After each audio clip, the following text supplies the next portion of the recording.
Good morning, ladies and gentlemen. A very warm welcome to all of you. I am Pradeep Gupta, publisher of Voice&Data, and the moderator for today's Voice&Data TLF dialogue. The topic today is strengthening digital infrastructure and technologies to achieve next phase of economic growth. Voice&Data conceived the TLF dialogue as an extension of the leadership forum, the Telecom Leadership Forum TLF that we've been doing for nearly 2 decades.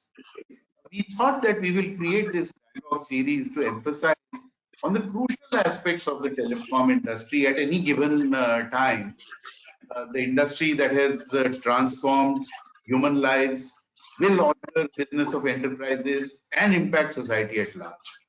So this dialogue is part of our knowledge sharing initiative, where we bring you experts from the industry to talk about the latest developments, technology trends, and CXO challenges.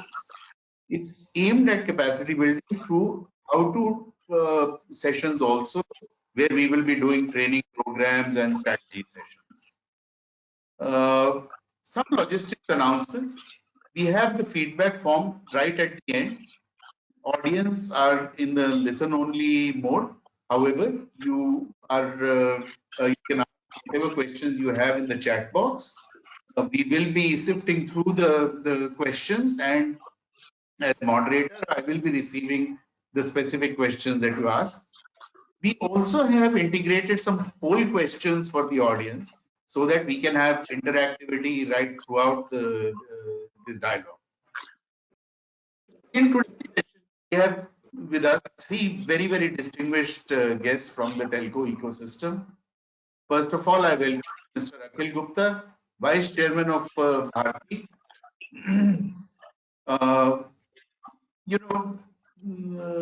He has played a pivotal role in Bharti's phenomenal growth right since inception, and has been closely important from the very beginning in the growth of not just, I would say, the company, but ensured the telecom service sector, both organically and of course he's been involved with the various acquisitions also. He has led the formation of various partnerships for Bharti with leading international operators like British Telecom, Telecom Italia, Singapore Telecom, in addition to induction of leading financial investors like Warburg Pincus, Temasek, KKR, Qatar Foundation Endowment, AIF, COAI, and many other private equity funds. He has also been instrumental in raising several $1 billion by way of project finance for the group over the years from the global bank and bond markets. Thank you, Mr. Gupta, for joining us today. Thank you.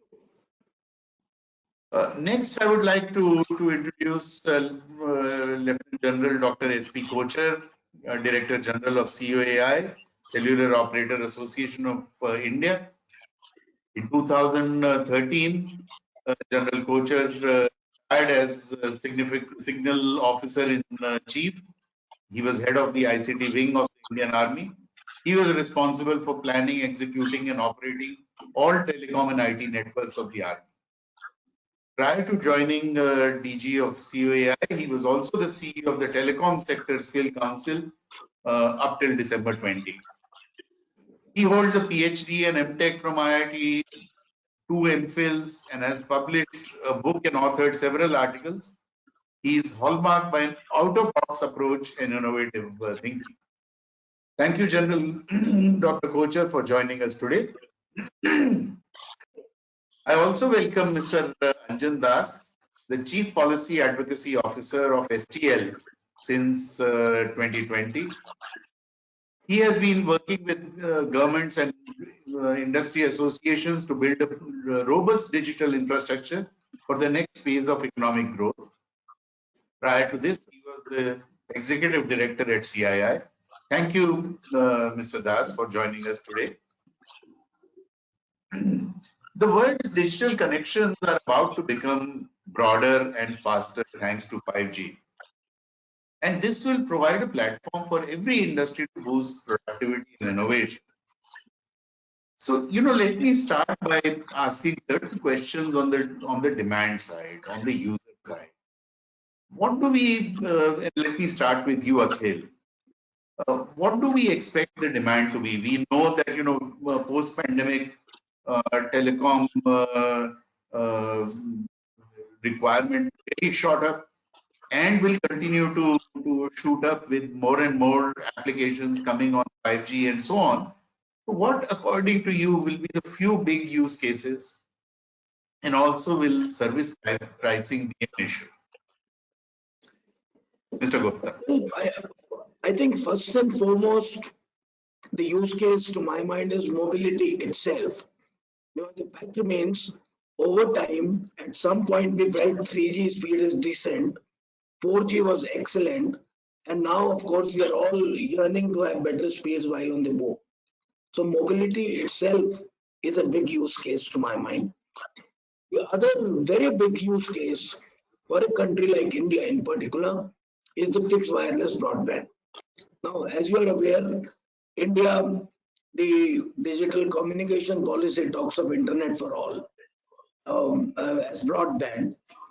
It's virtually impossible to provide that on fiber. Therefore, it has got to be a wireless solution, and 5G is the one which can do it. There would be many other use cases globally, like robotic surgeries, driverless cars. But one use which India will also have in addition to these two, my mind is on the industrial side, where because 5G allows slicing of the network, you will be able to give dedicated, fully encrypted connectivity to companies and enterprises. So these three in themselves are pretty large use cases to my mind. Right. It's interesting that you say that, mobility itself and mobility automatically, therefore, as we have seen in the past, from generation to generation, automatically starts redefining the way in which work in all facets. General Kochhar, what will be the enablers for the usage? And what can be the impediments? Handset prices, network coverage, and what are going to be some of for the citizens, what will be some of the killer apps? Thank you, PG, and taking up from where Akhil left. To provide any service whatsoever and to provide any app, you require a very strong network, a stable network that delivers what it promises. Therefore, the most important thing to provide is a network.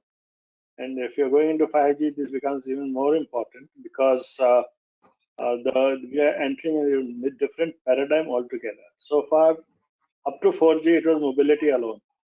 Now, enterprise and machine-to-machine communications will come to the fore, and maybe slowly mobility will also be there, but it will not be the prime move.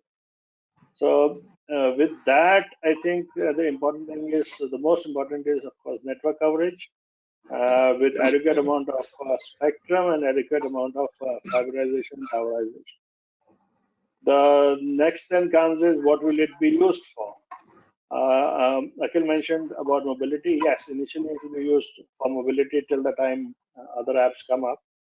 And for that, the pricing of a handset, the interoperability of a handset, as well as the tariffs will definitely matter.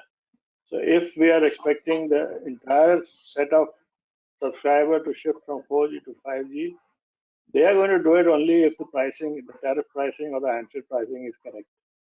If they have to pay a substantial difference, I doubt if many of them are going to shift from 4G to 5G if given a choice, right? And that will also hamper the growth of 5G. The third thing about killer apps. Apps will come. Apps will definitely come because businesses will start using 5G, and 5G, especially network slicing, edge computing, those are the type of things which will derive apps both in the service area as well as in the manufacturing area.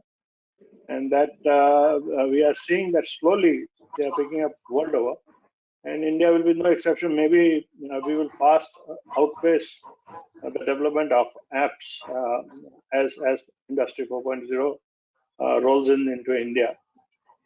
What we will see in India, I definitely see that coming, is service level apps will come very fast. because the Indian mind is very strong at bringing in service level formulations, and 5G will enable that. So we are in for an exciting time, certainly. You asked me about the disadvantages. Yes, to roll out all this, there are roadblocks. I won't say disadvantages. There are roadblocks of regulation. There are roadblocks of policy, availability of spectrum. So, the policy aspect, I would request you to just hold on because, in the next few segments, I will go into details of that. But you are right, as we have seen that when we moved from generation to generation, different kind of use cases started coming in, and we are very innovative, and I think we will continuously find that. Anjan, my question to you is more on the enterprise side, and especially, with your CII past experience, I think you can really throw some light on that. Because enterprises have used mobility, and perhaps a few like the banking segment, etc., have used more of it.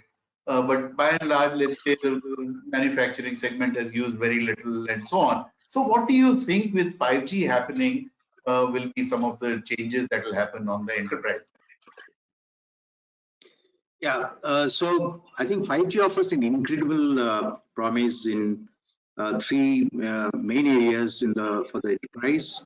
I think first is with the operations. In fact, with 5G providing a path for improving operational performance and cost, using increased connectivity, faster speeds, and the lower latency to apply intelligence and automation to routine tasks. I think this would be a huge actually paradigm shift in operations point of view in the enterprise.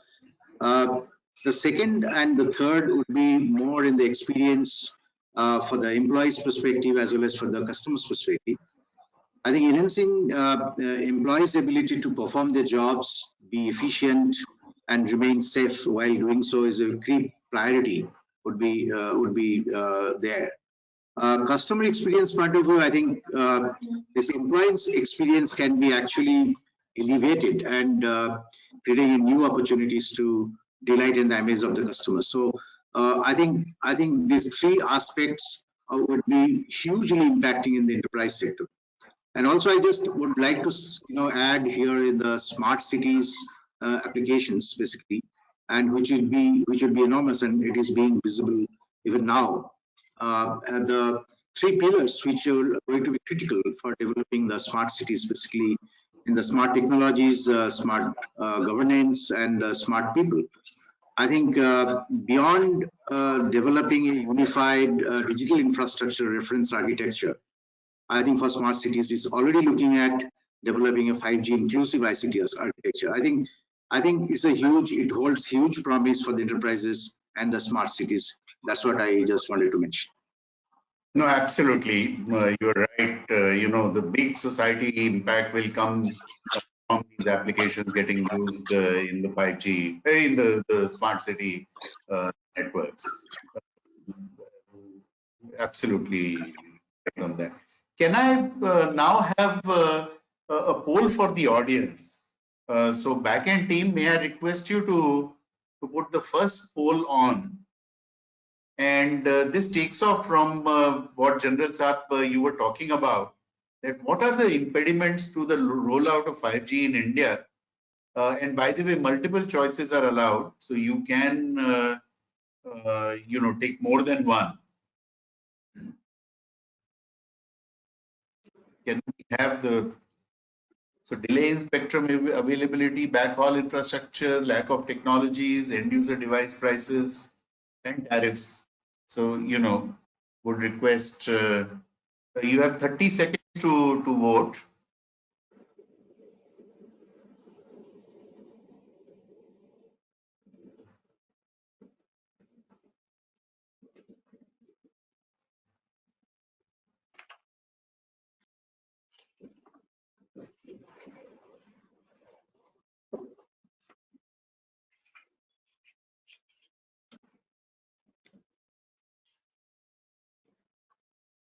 Okay, so can we also have the result of the poll? So backend team, if you can. Okay, lack of technologies. We have just a second.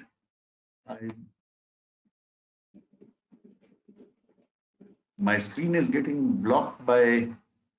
Sir, let me tell you, 63% people think that lack of technologies. Yeah, now I can see this. User And device second- prices 50%, delay in spectrum availability 38, and backhaul infrastructure 38. Okay, so this is interesting poll result that we have in front of us.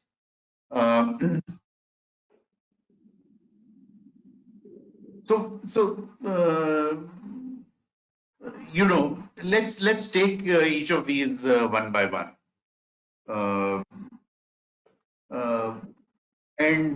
Akhil, you know, sharing of infrastructure, though 38% of the people have said infrastructure is going to be an issue, but there are issues connected with, you know, who is going to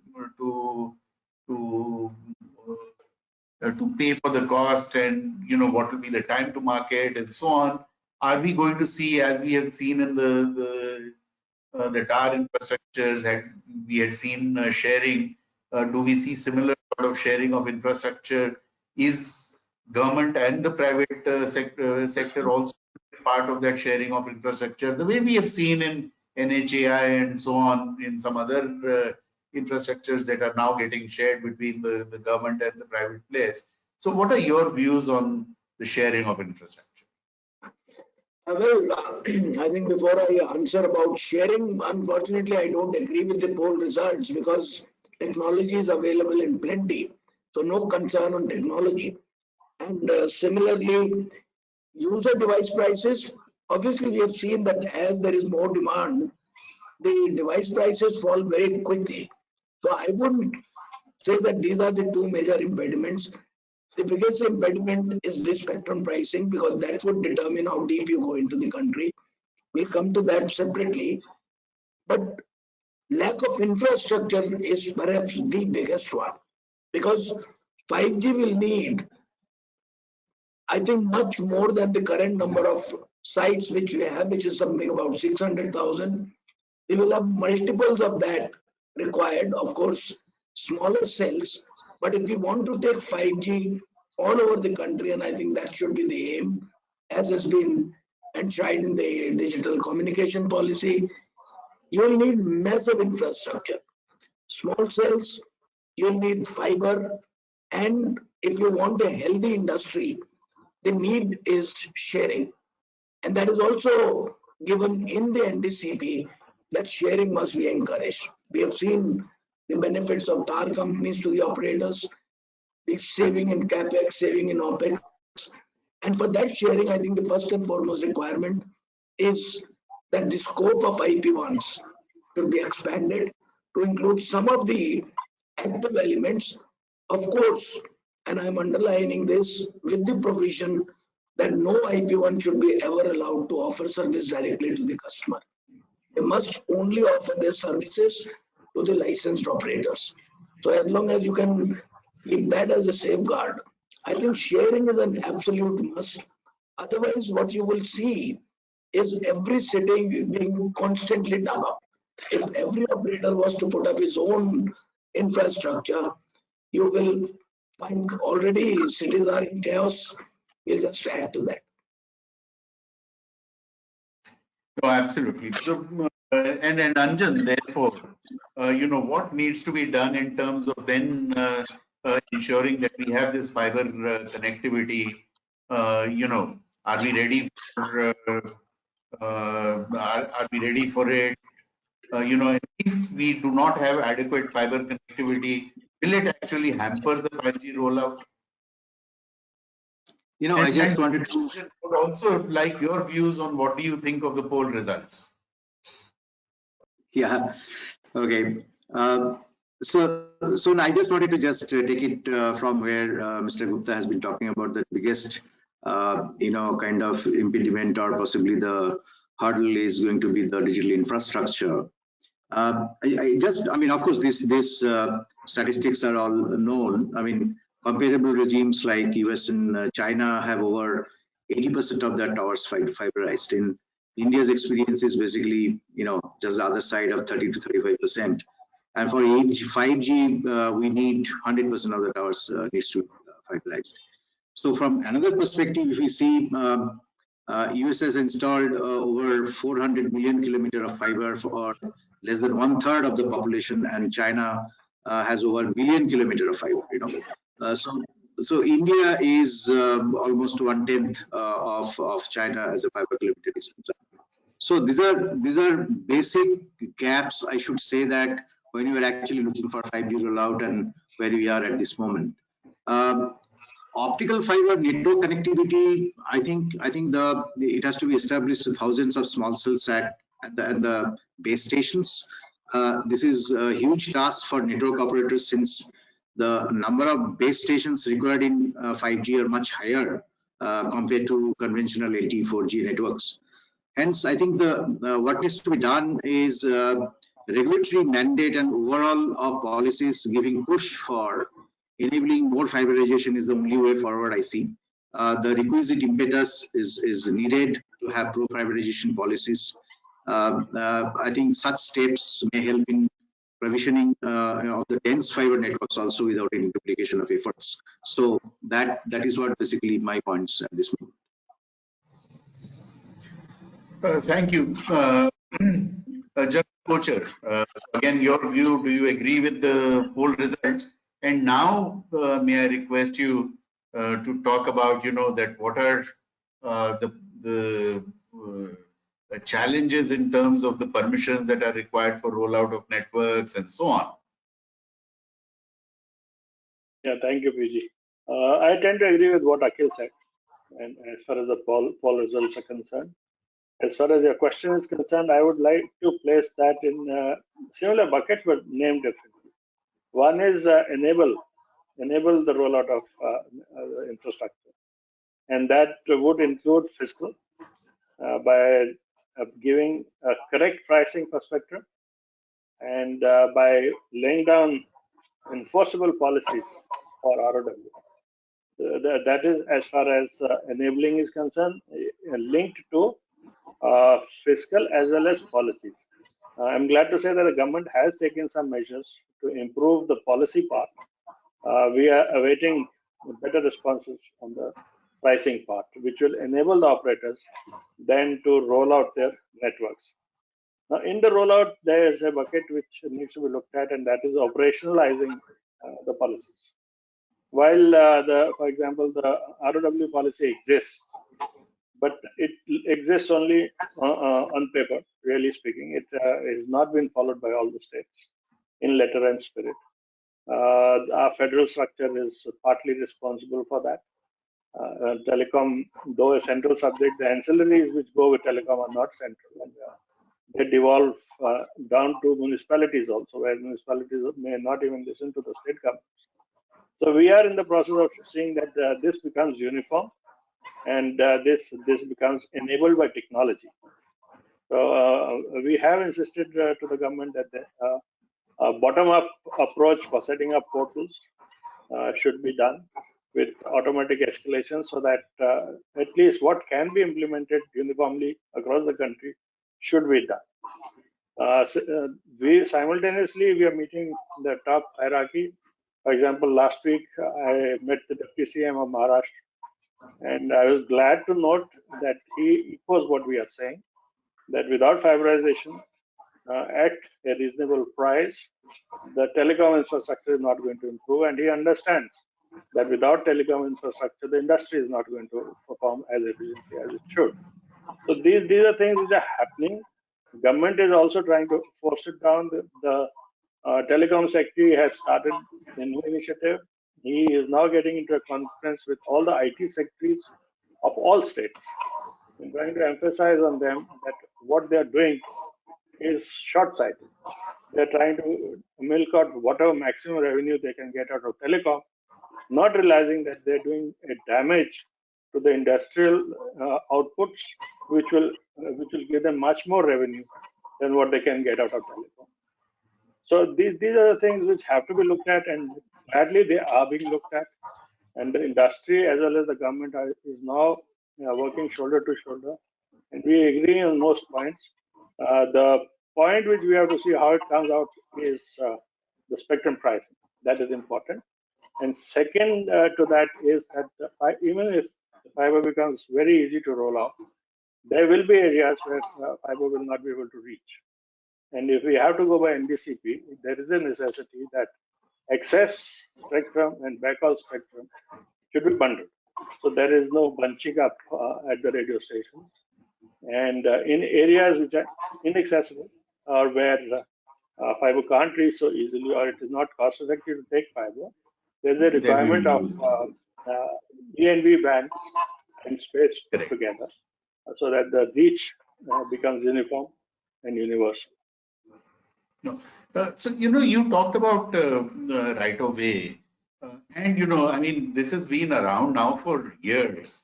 And industry and infrastructure providers always keep on saying that, they're not getting permissions and so on. And when you talk to the telecom ministry always says, oh, point us, who is not giving you permission, and we'll ensure that it is done.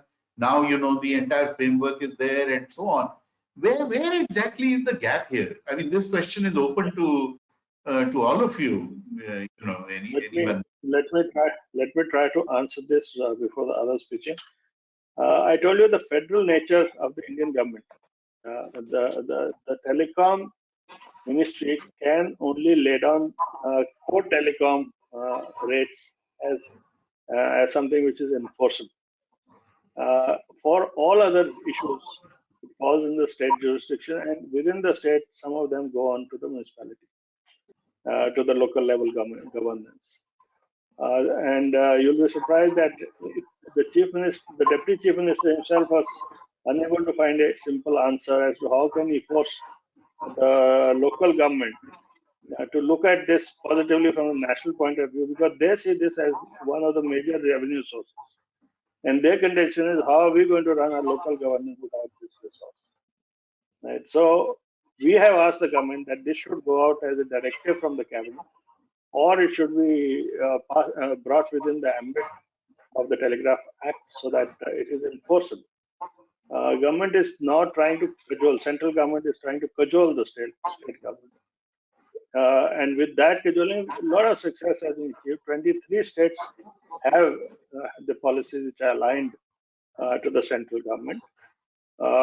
There are 2 states which have embraced the portal which has been suggested by the central government, which will make it interoperable. Others are still fighting whether they should have their own portal with their own architecture, or they should follow the central architecture. So jointly, we are trying to tell them that there are advantages of being uniform in this aspect. And we are achieving success, not very fast, not at the pace that we want, but a lot of progress has been made in the last 1 year. Would you like to add to that, Anjan? You face the issues, I think, on a daily basis.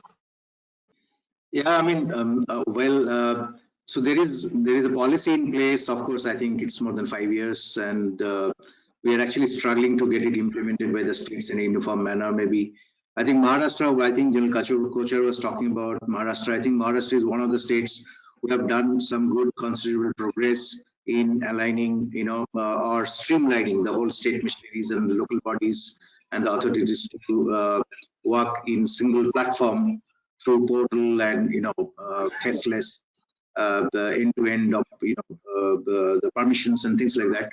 But I mean, one point is very clear, that if GST-like issue could be resolved through such a coordination between the states and the center, similar platform maybe at the secretary level could also be thought of to get this done, or harmonizing this whole thing. It's more of an implementation and coordination. So it's not a rocket science, but I think it's a prioritization of the government. And I see Secretary has spoken about it at length a few days back on this. He also represented many things. So I think it's a willingness and prioritization, and nothing much. I know it is not rocket science, but this has been on the table for the last 10 years, 5 years. We've had the policy, but the rocket refuses to take off. So, Akhil, are there some? I think that's being a little unfair. Now, one, I must acknowledge, and having headed DIPA and DIPA, the role of DIPA has been absolutely commendable in this. They have gone out of the way to come out with the model guidelines. I think it was in 16 or 17. 23 states, as General Kochhar said, have already more or less aligned, practically aligned to those guidelines. The unfortunate part is that a few states refuse to do that line. And the bigger unfortunate part is some of those states are that of the ruling party. They're governed by the ruling party itself. So I guess you would always have some of those problems, but we've come a long way. I think quite a few issues have been sorted out in many states. But the problem arises that within the states or policies, some of the municipalities don't agree to those. So, as General Kochhar said, this scheduling bit, I don't think this country has time for all this. We have to have it by way of some kind of amendment to the Telegraph Act, where considering the nature of these essential services, there should be the mandate with the central government to impose these policies on the states. Now, how they're going to compensate them financially, I'm sure they can always work that out. But the scheduling bit doesn't work. I'm glad that the new secretary has picked it up very quickly. He has already sent communication to all states requesting them to follow it up. But my personal feeling is there will be a lot more changes required to that guideline. The reason being that for 5G, what you will need to know include is policy on the street furniture. Because there is no way the number of sites or the micro cells or whatever name you want to give it can be provided just by the private owners. Impossible. You will have to rely on lamp posts, you'll have to rely on bus shelters, and so on, which are all Absolutely. common property. Therefore, the policies which were made for the big towers has again got to undergo a change. Because can you imagine for 5G, each one of these sites will have to be fiberized. But there's not going to be any space there to put up microwaves. Now, this needs a complete change in that policy in terms of fiber layout within the cities. I think these policies will need to change from time to time. And for that, the mandate is very, very important. Scheduling, unfortunately, we don't have the time as a nation. Yeah, General Saab. Yeah, what Akhil said is absolutely the truth. He hit the nail on the head. Progress has been made. Gati Shakti is one example. Since telecom infrastructure has become part of Gati Shakti, that empowered group of sectors is looking at it. The second is about small cells.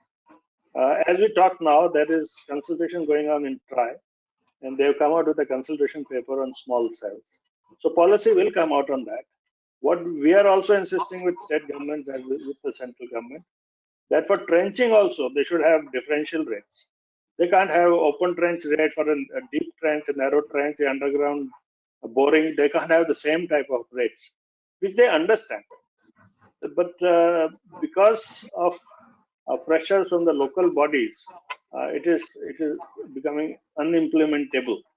And what Akhil said, just to put it in perspective, Maharashtra, while they have done some amount of work, but look at a place like Pune, they're charging 1 crore against 10,000 rupees, which is recommended by the central government. So that is the type of disparity we are getting, and that is the disparity we are now trying to resolve at the political level. As an association, we are now working with the political level. The reason is that the administrative machinery will work as per the dictates of the politicians. So Right. if the politicians understand what we are saying, and fortunately, Mr. Pawar in Bombay has understood this, so things should start working in that manner. So just as there have been generational changes and we have reached in telecom 5G, similarly in governance also, I think we need to have a 5G there as well. And just as 5G, we are talking about, very, very low latency. Similarly, on policy issues, also there should be low latency. So thanks, gentlemen, for that. Let me come to, the poll said technology.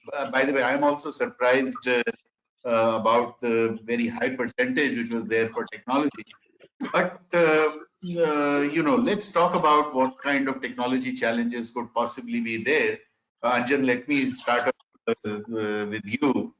One is, of course, Akhil mentioned earlier that, uh, fiber is not going to be the only solution. We will need multiplicity of solutions. So we'll need multiple links, we'll need satellite links, and so on. We need to move to X hall or any hall, by whatever name we call it. What do you think are going to be the technology challenges there, Anjan? Yeah. So see, let me look at the satellite broadband internet. This is bound to come, and then so you can't really have a different option. But my view is that it may not make a lot of impact for an average urban city consumers who has an access to the internet at a very affordable cost. So even people living in the rural areas will accept less data with their internet plan over paying an exorbitant cost for the satellite broadband. So one issue I am seeing in the beginning is the pricing and the cost factor and the burden for the consumers. However, I think the SATCOM companies can partner with the telecom operators to help them expand their network coverage to the remote places and things like that.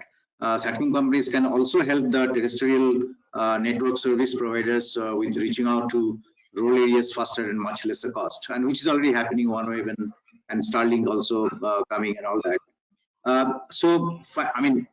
What I can say is that the satellite connectivity will not be a kind of a replacement or for the fiber broadband. I mean, this is not going to be the case.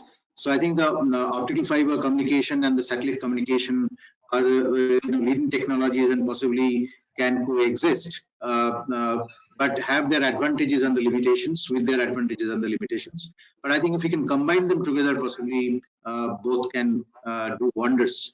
That's my view. Akhil, how do we future-proof this entire thing? You talked earlier about network sharing. We are now talking about, people have already started talking about 6G, right? And every time the same sort of debates start, that who's going to fund the entire thing, and where the technology would be available, and so on. So, can we have open architecture platforms for networks? We already are doing a lot of work on software-defined networks. How do we make this sustainable?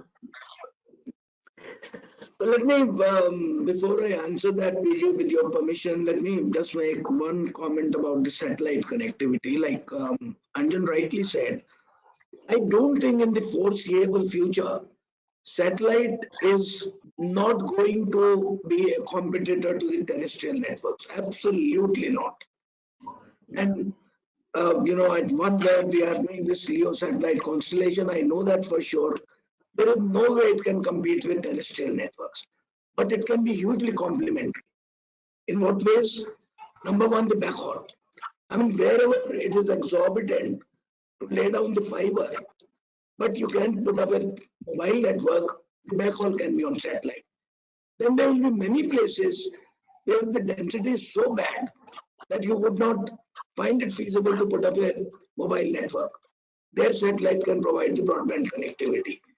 Third, at some point, I hope the handsets can become common, which means that a mobile operator can actually tie up with a satellite operator and offer to the customer that if at any point you don't get connectivity, switch on to satellite.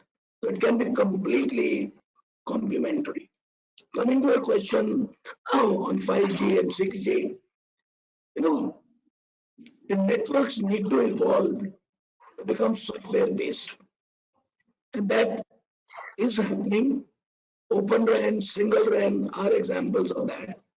I think there has to be a concerted effort globally that future networks should just be able to adapt to new technologies with a software version change and not a hardware requirement.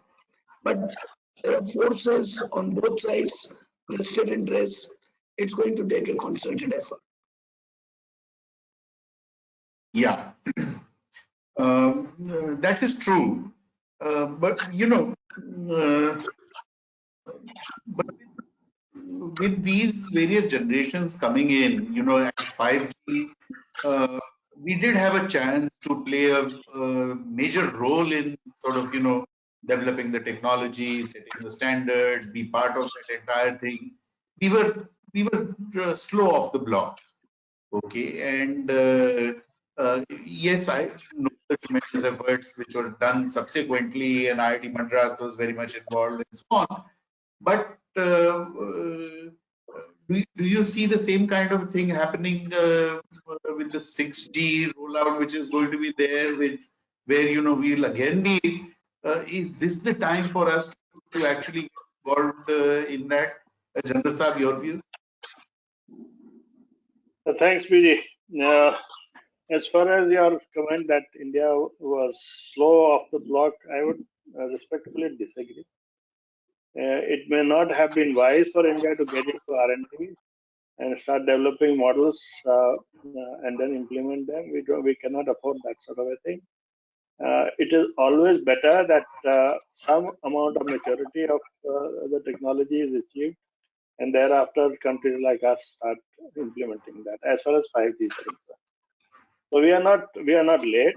We are quite there, not too far off, and I think we will exceed the consumption of 5G compared to other countries, most of them. The second thing is about 6G you mentioned. Yes, this is the time where 5G and 6G are same generation. 4G and 5G were not same generation. Right?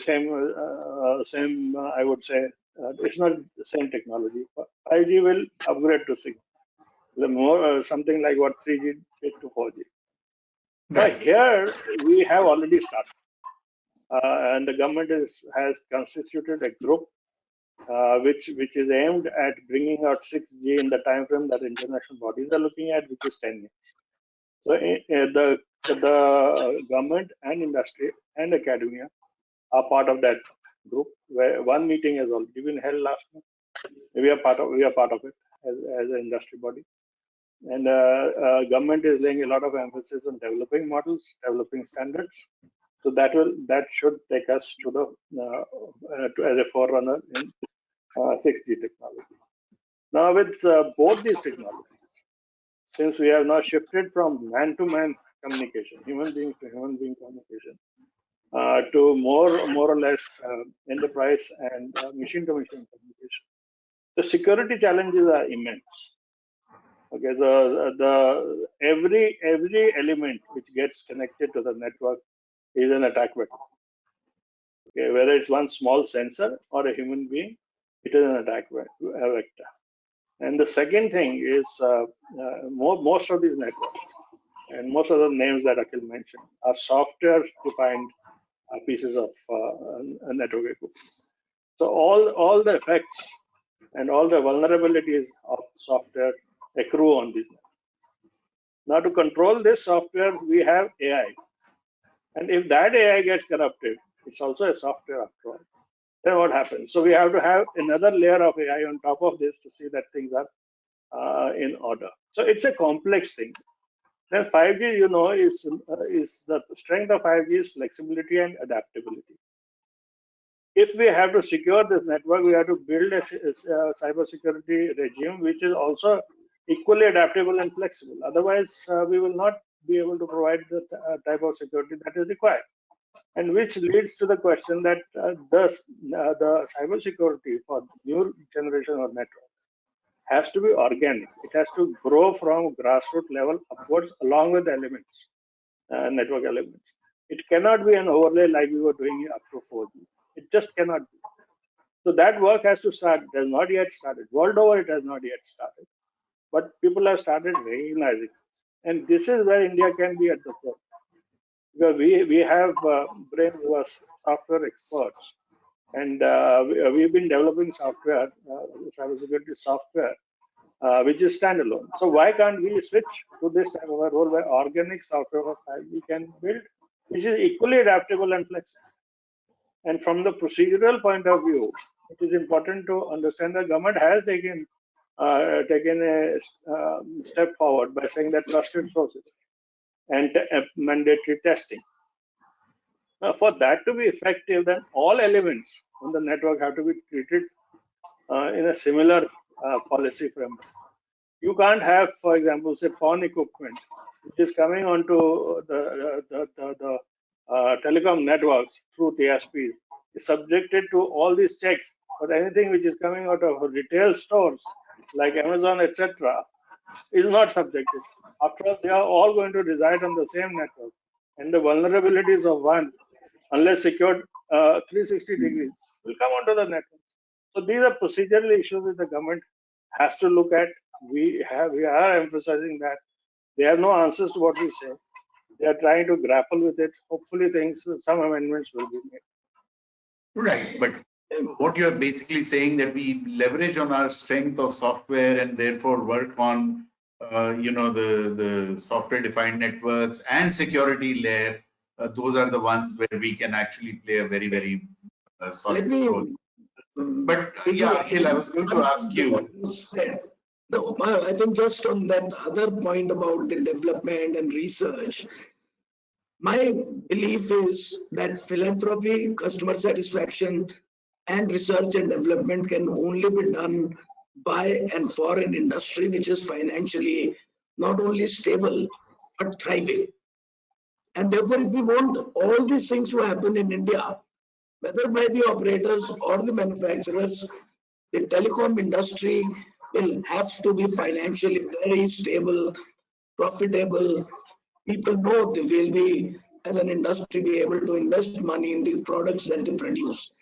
And that, Absolutely, I would feel, is the center point which should be of all debates. How to make this industry, you know what this industry has gone through. I think everybody on this webinar would, I'm sure, be aware as to what this industry has gone through and is still going through. It's not that some tariff increase is taken it out of the woods. It's still a very fragile situation.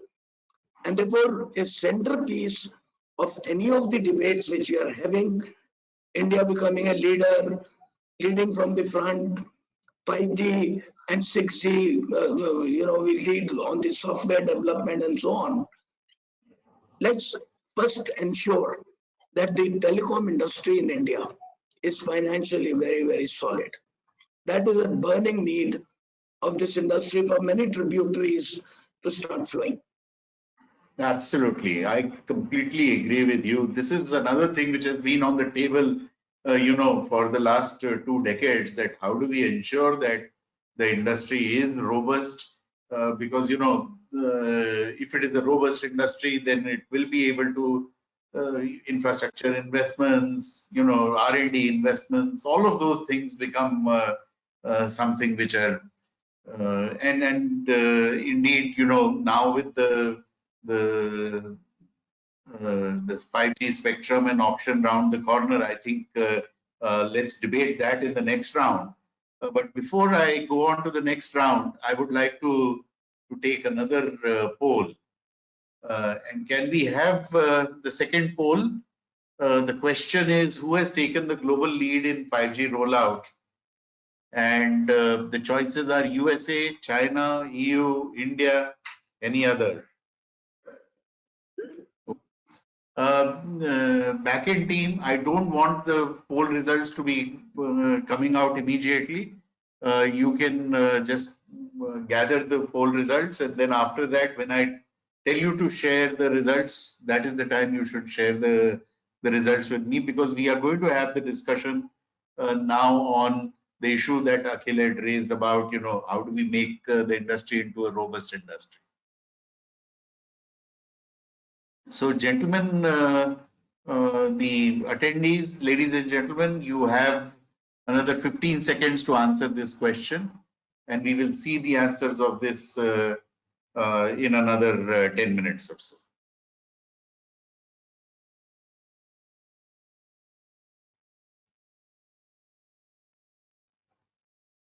Okay.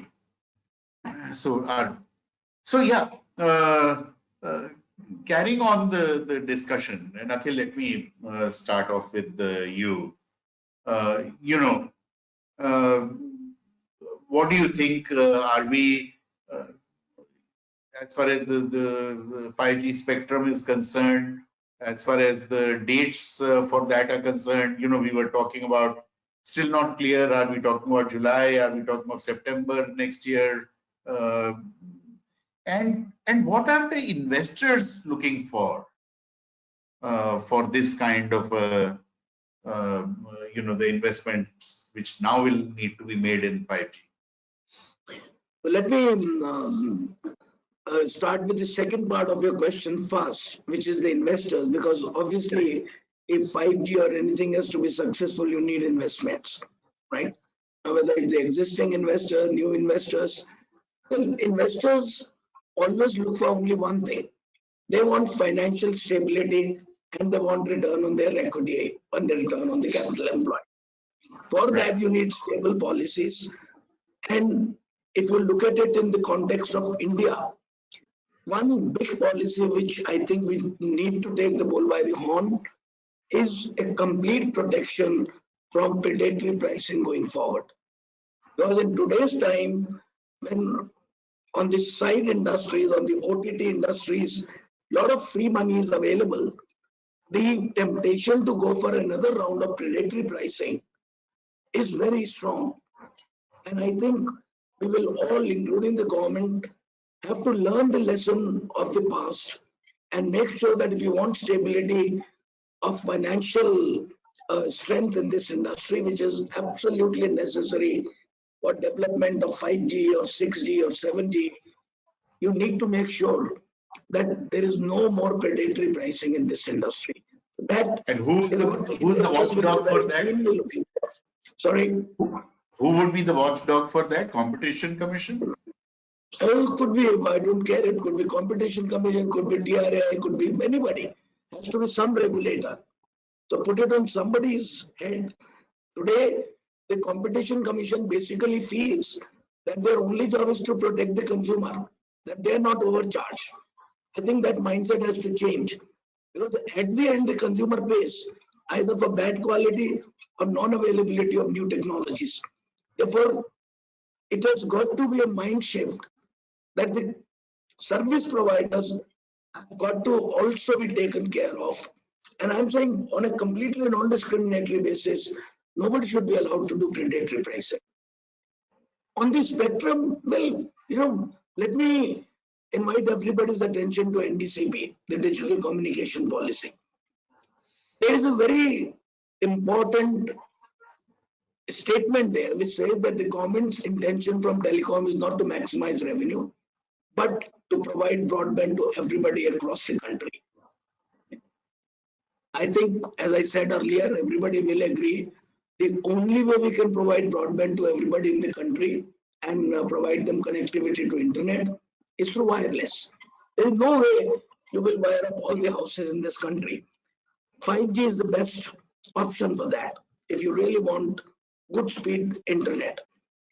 Now, I fail to understand when it is there in the policy, where is the hesitation on part of the government to say that in the current or the forthcoming auction, we are only going to keep a very nominal price as a reserve price and go for auction.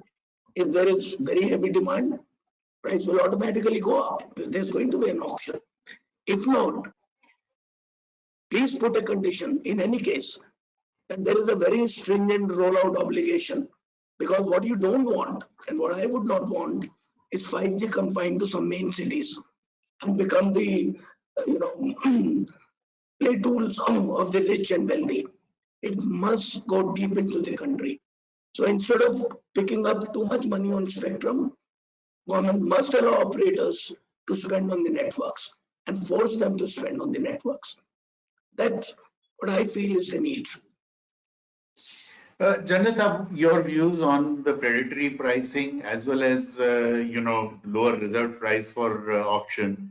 The lower reserve price, very often government is hesitant in doing that because of the past auction scams that have happened, and that is the reason why they're probably afraid. But General Sahab, your views on both these very important Yeah, issues that these are both important, and predatory prices. Obviously, nobody can disagree with what Akhil has said. And there are ways and means by which the administration itself, without going to agencies like Competition Commission, can enforce that there is no predatory pricing. Floor pricing is one of the methods by which it can be enforced. They were hesitant to bring out floor pricing because of various reasons which are understood by all. But now with the recent tariff hikes, it should be possible for them to do it. Let's see. We'll talk to them and see if that can be done. But predatory prices have to be avoided, definitely. Second is about the pricing for the spectrum auctions. Yes, they're unrealistic. The models which were followed for 3G and 4G cannot be applied on 5G. 5G initially is going to be capital intensive, and thereafter there are no use cases which can be immediately picked up. They will come when they come. And the operators are also burdened with the fact that if migration has to take place from 4G to 5G, the tariffs can't be too differentiated. And hence, they have to offer 5G to the entire populace at affordable price. Now, with this in mind, government is aware of all this. It's not that they're not aware; they're aware.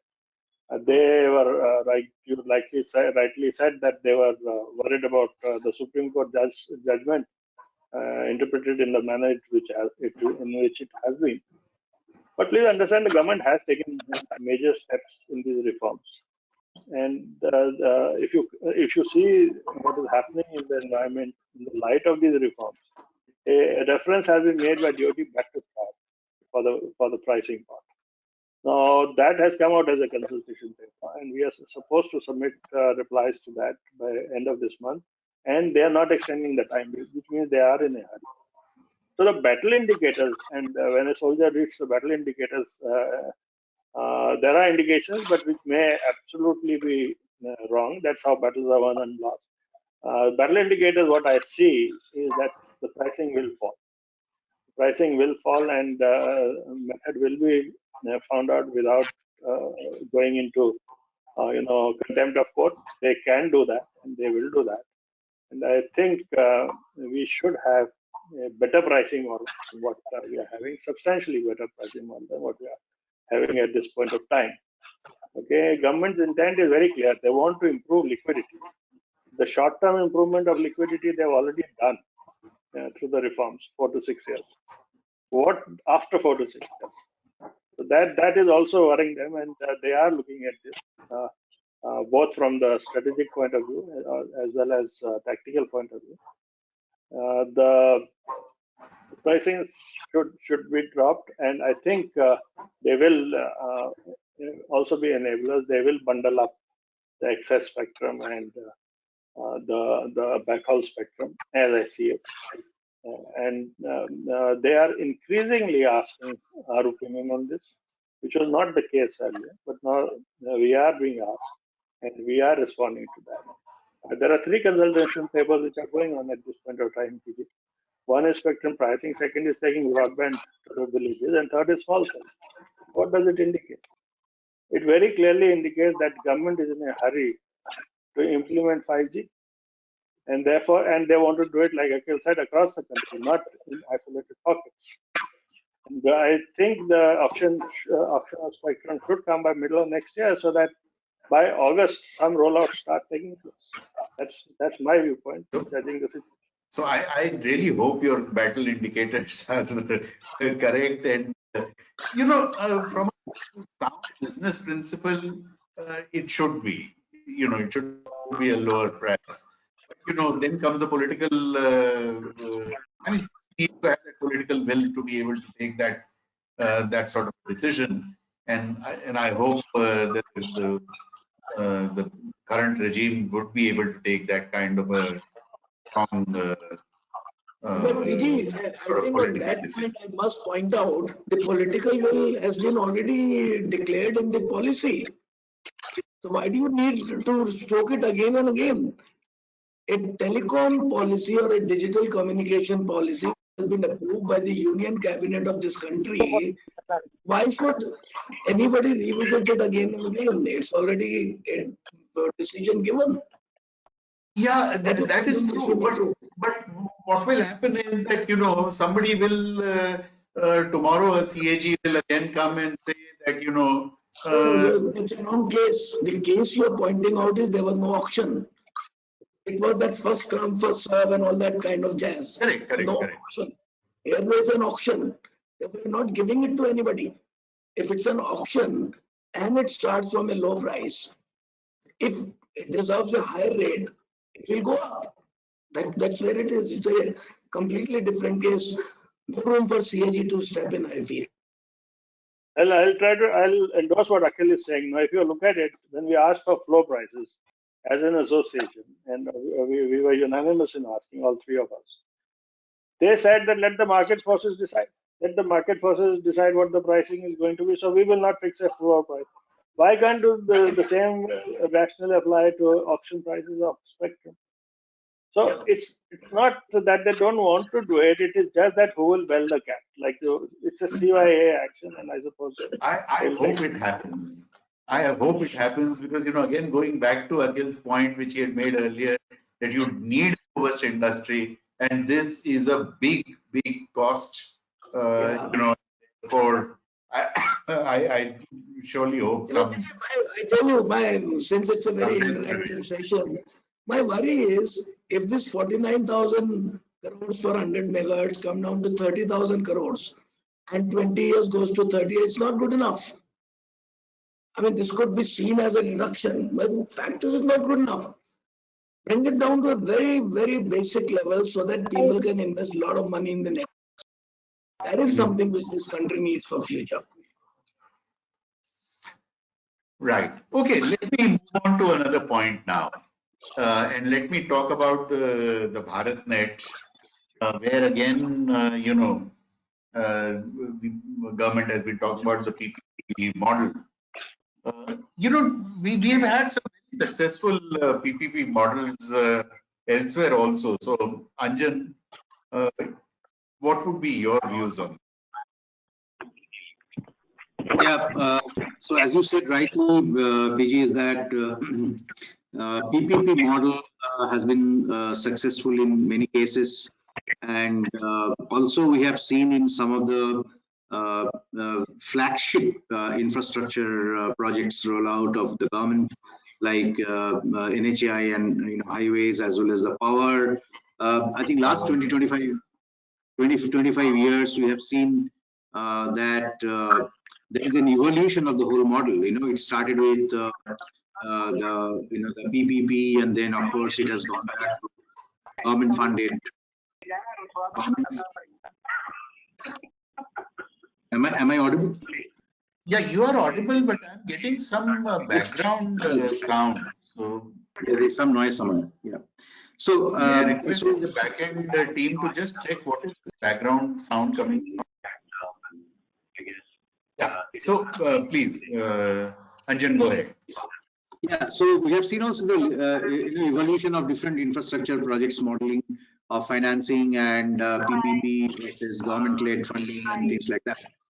So that's one point we need to really see, and then we are very hopeful that the BharatNet PPP becoming successful in the manner how it is being built. 2-3 points. One is that we're actually talking about how to ensure the quality of the digital infrastructure through this BharatNet PPP. That means, I mean, of course, I mean, since the onus is on the operators who are going to really manage this whole infrastructure after investments, partial investments for 25 or 30 years. So naturally, the whole infrastructure what they are going to invest in has to stay, has to be highly functional and efficient. So, but at the same time, government is not really would like to put certain minimum quality criteria of the infrastructure or the equipment and the other things which are going to be put into this infrastructure project. So the point is that how to ensure that minimum quality standards are maintained, which are globally acceptable and going to last for 3 decades. Basically, that's one of the point we just wanted to have some idea and clarity to be that. Second is also possibly we can think of certain alternate approach, because when you see the different many countries all over the world, they are launching a very high value government funded digital infrastructure program and a different kind of an implementation methodologies and the models. Possibly somebody can look at those alternatives also, apart from going into this PPP mode. That's the 2 points I just wanted to make. Okay. So indeed, the number of areas where PPP models have worked, and I think therefore we should look at more such models here also. Backend team, may I request you to now share the results of the second poll, the one in which we looked at. Okay. So everyone clearly says that China is the leader, and then USA and EU way back there, and we also seem to be very much there, 50%. Okay, good. Anjan, when it comes to, you've been operating in several countries, right? And therefore, what are some of the lessons that we can learn in terms of the rollout of the next generation networks and infrastructure and, the whole thing that we've been discussing so far?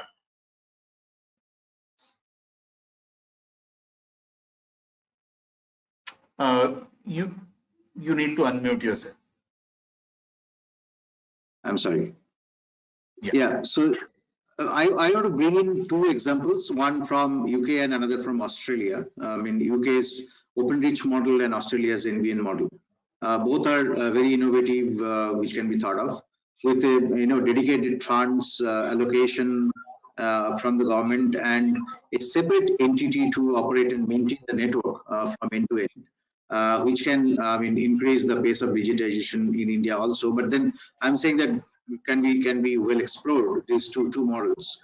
The overall idea is to actually have a government-owned, autonomous, professionally managed company like Delhi Metro or something like that, with the best practices in its domain, both from the private and the public sector.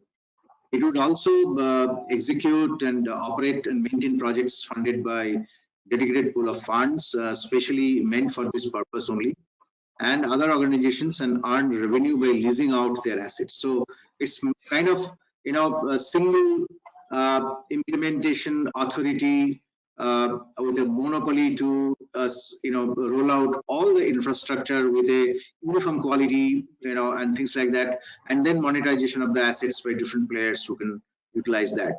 So after a certain cutoff date, possibly the sole entity authorized to implement optical fiber projects in the country. So these are the few thoughts actually which comes from these 2 models which are operating in UK as well as Australia. So interesting. What you are saying basically is that the model of the entire infrastructure building should change, and it should be government which should be a key contributor to that particular infrastructure, and then it should be that asset should be created by governments and then leased out to various people. Wonderful. Akhil, you have operated in several countries in Africa. What are some of the lessons that perhaps we could pick up from there? Not too much, because the infrastructure in Africa is significantly at a lower level than India. Okay. So it's going to be the other way around. I think what we do well in India, Africa will pick up. But yeah, there are lots to be done in India. I mean, you talked of BharatNet, for instance. First of all, please remember it has been funded by the private sector. It's coming out of USO fund, which private players have funded. So it's wrong to say that government has funded it. It's not correct. My feeling is this should, as Anjan rightly said, be turned into a fiber company. Maybe BSNL has to contribute their fiber also into it. And ultimately, this should be listed. Now, this company should become a pure fiber company, which should then go out and give it to all operators on a completely non-discriminatory basis, like we do on towers. And it would have a steady cash flow. It can easily list later on. So I think instead of PPP, it could be a good model where the government initially forms a fiber company, which could then become a public company. General Saab, your views? Not very different from the previous speakers. Yes, a lot of initiative has been taken on this aspect by the government. They are thinking of setting up a national fiber authority, which ultimately become autonomous. But then business interest clashes are there, and it will take some time for that to happen. But let me assure you that there is a huge amount of fiber out there, which belongs to different establishments, be it civil or defense, which, if integrated, will meet the needs of the industry to a very great extent. Sharing is the keyword. Keeping a fiber with so much of available capacity only for running a 2 MB link doesn't make sense. Okay, it should be taken as a national asset and it should be shared with everybody. It should be made into a profitable entity, because whatever you do, the outcome should come out very well. Today, unfortunately, I'm being very blunt. Many people may not like it. If you have to work on a fiber network of which has been laid out by the BharatNet, it will be better for the operator to lay his own network, own fiber, rather than repair that the way it has been laid. So the efficiency and the manner in which it has been executed leaves a lot to be desired. Obviously, I was on the board of BharatNet when it was formulated, and that time also we used to bring out this point that what is the outcome. So when this project started, outcome was taken as reaching a village. So what thereafter? There was no business case. Right. So even now, unless there is a business case, the quality of the fiber will be suspect. And that is where the private industry has to get involved, because they will work backwards. They will see a business case, work backwards, and then work out how the fiber has to reach and where it has to reach in what time. In government agencies, that never happens. I come from government, so I understand the way in which targets are given in government. Right. So many kilometers have to be done. You have to reach so many villages. Period. Nothing more than that. They won't tell you that you have to reach so many consumers and you have to give them so many services. No. So that is what a private agency will do, and that is where a PPP would have worked if it had been managed in that manner. PPP is not only laying fiber and sharing the cost. It is much more and much beyond that. Look at road networks. Where the road networks have succeeded in PPP is where they can extract revenue out of that much of capital expenditure that they've incurred. Where in all other places they have failed. The same thing with network. Gati Shakti will help, but then there has to be a will and there has to be participation of the private sector. Otherwise, this will just become a pipe dream. Yeah, so, when you say that the milestones have been so many kilometers and so on, it was the same kind of a milestone that we had, let's say, for NHAI, so many kilometers being laid, but it was done, with a certain quality standard in mind. Are we saying that, that is all suspect as far as BharatNet is concerned, and therefore operators are not going to be able to use that? And PG, you can't compare NHI with BharatNet. A road reaching a village in whatever form will still be utilized. Okay, the human beings staying in the village will get something at least, which will improve their living. By taking a fiber to a village, you are not improving anything unless you give them applications, and those applications are left to a third party, a private operator. who may not see business sense in investing in that last point. And then on top of that, your excess spectrum costs so much that it is even not worth it thinking about taking it to a sparsely populated village. So nobody is doing philanthropy here. A little bit of philanthropy is okay, but finally, end result is that there should be profits at the end of the tunnel, which we don't see in Bharat. We can't compare apples with oranges. This comparison has to be with technology. You are opening up new vistas by taking the fiber there. Now those vistas have to be seen, and people have to understand that by using that they will improve their lives. For physical infrastructure, they know, and they will use it in whichever format it goes there. Yeah, so for example, in the Jal Jeevan Mission, again, there are so many villages to be connected and so on.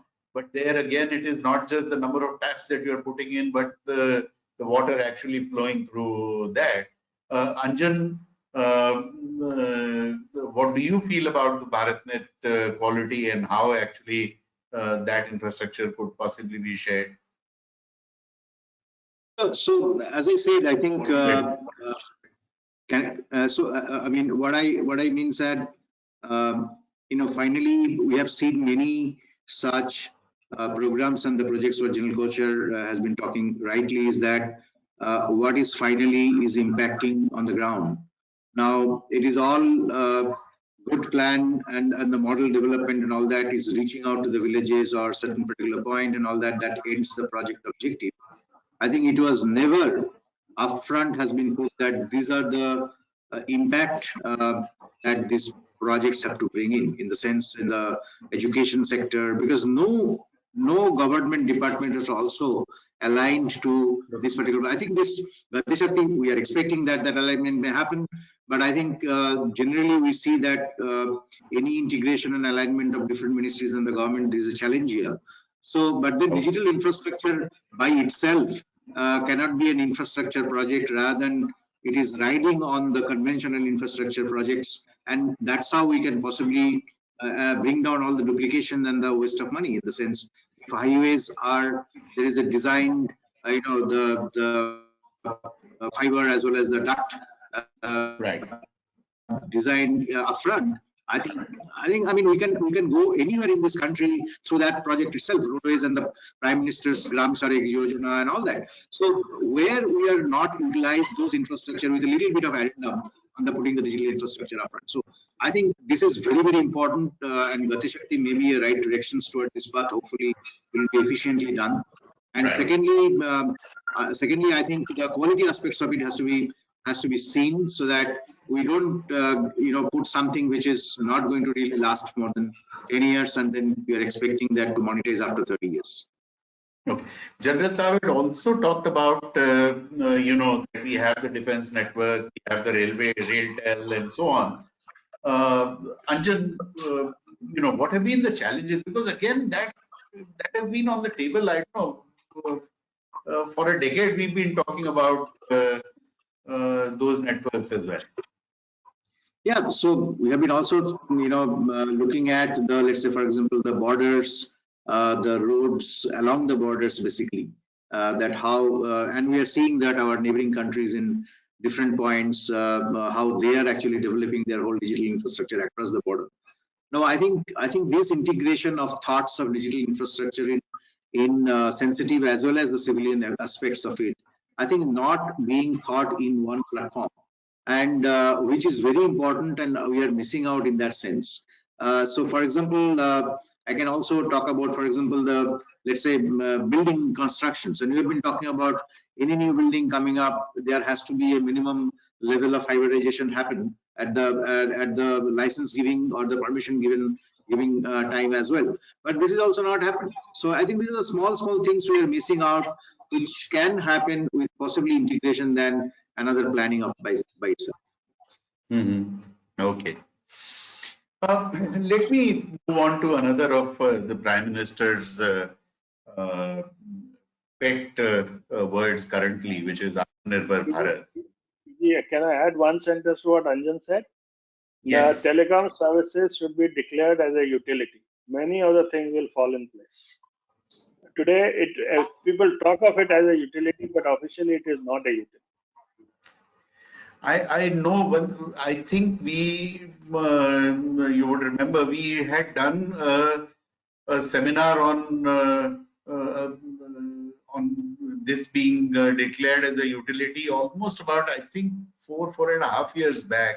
Voice&Data had done it. The minister had come for that. The secretary was there for that.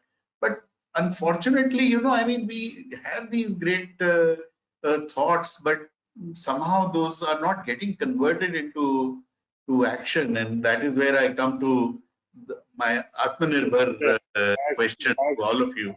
Has converted into action in some places, like in the east. One state I won't like to name has declared any offense against telecom infrastructure as a criminal offense, and this has happened only last week. Last week it has happened in Manipur. Which state? Manipur. It's a beginning we have made. We've been harping on this, and now we made a beginning. Somewhere it has happened. Okay. So coming to the Atmanirbhar, what does it take to create domestic champions? This question to all of you. This is my last question to all of you. Who wants to go first? I would say to make domestic champions, you need 2-3 things. One is capital. It's available in plenty today. The second is demand. If India doesn't have demand, which other country can have demand? And the third is policies which ensure that there is a good return on the capital employed. I think as long as in any industry or any sphere, you can ensure these 3 things, you will have domestic champions. So some effort on part of PLI, etc., etc. I think those are very good steps. But on an ongoing basis, the policy has to be such that you create an environment of good, strong financial sustainability. Anjan, your views? Yeah, so 3 quick points. One is, I think many countries, of course, our neighboring country has created domestic champions who are also present in our country and then doing great. And if you see their R&D budget, I think it's a budget of one of the states, maybe, or maybe some countries. So you can understand that how they have been evolved, or as a champion of that country, and then has become a global champion. So I think protection is majorly, we have to see that how you protect domestic companies from the onslaught of cheap imports. How do you incentivize the domestic champions or potential domestic champions to grow, and heavily support R&D to the genuine investors in R&D, at a if not input-based measurements, but then at least output-based measurements, which can possibly be visible, that whether number of patents produced or number of patent portfolio coming into bundled form into the product in the market. So there are many examples are there across the world. So it is a question of which sector, who are the potential, and then support them completely unparalleled way. I think protection, incentivization, and handhold in research. General Sir. Yeah, so what Akhil has said, the 3 points, I'll add 2 more points to that. One is enabling environment, which the government is trying to do today, and it's a very ripe time to do this for manufacturing bases to shift out of China into India for their own business interests, not because India is saying so, but because of their own business interests. The second thing is consistent and sustainable policies. This has been a problem with India, and major investment in India has not come primarily because of this. That today you are permitting certain things to happen, and 2 years down the line, the policies get reversed, and we see industries dying out. People have invested crores and crores of rupees, for example, in the mobile assembly segment, have now suddenly gone out of business. So that should not happen. So that sends a very wrong signal to investors to come into India. If I may, what Akhil said is right, and I add these 2 points as corollaries to whatever he said. As we draw to a close of this very, very interesting debate that we've had, let me ask for the last 30 seconds from all of you, starting with you, Anjan. What do you think are the 3 key interventions that are required today, based upon whatever we have discussed so far?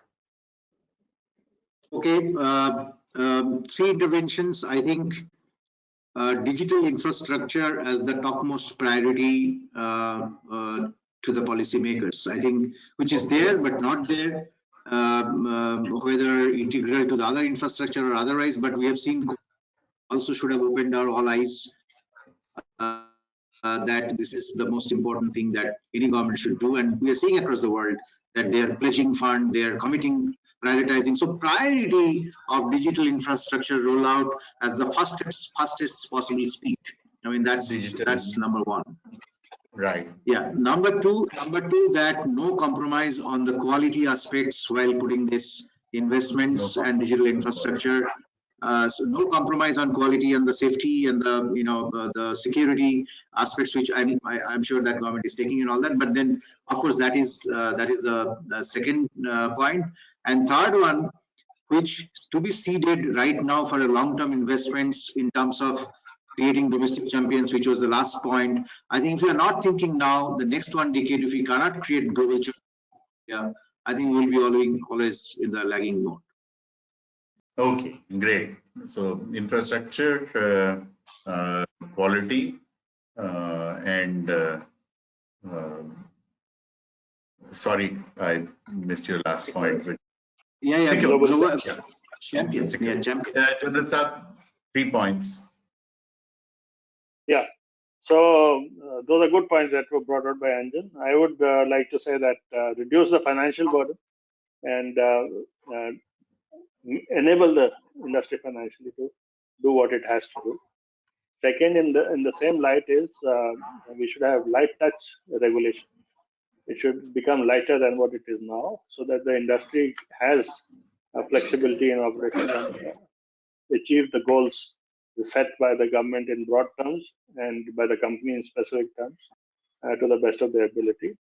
And the third is telecom should be declared as a utility. That will take care of a lot of problems that we are facing. Correct. Very well said. Akhil? I think 2 of the major issues are already dealt by the digital communication policy and don't need to be revisited.